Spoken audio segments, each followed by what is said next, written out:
నమస్తే అందరికి ఎట్లున్నంత మంచిగా ఉన్నారా?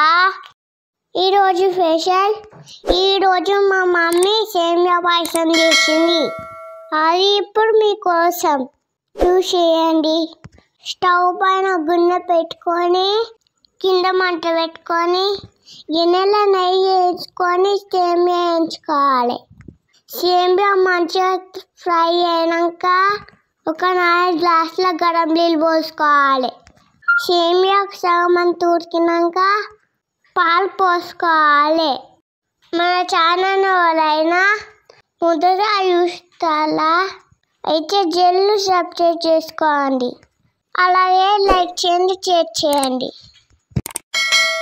సేమియా ఉడుకున్నప్పుడు 1 కప్పు చక్కెర, 1/2 కప్పు మిల్క్ మేడ్ వేసుకొని మంచిగా కలుపుకోవాలి. ఒక 2 నిమిషాల తర్వాత నెయ్యిని వేయించుకున్న జీడిపప్పుని వేసుకోవాలి.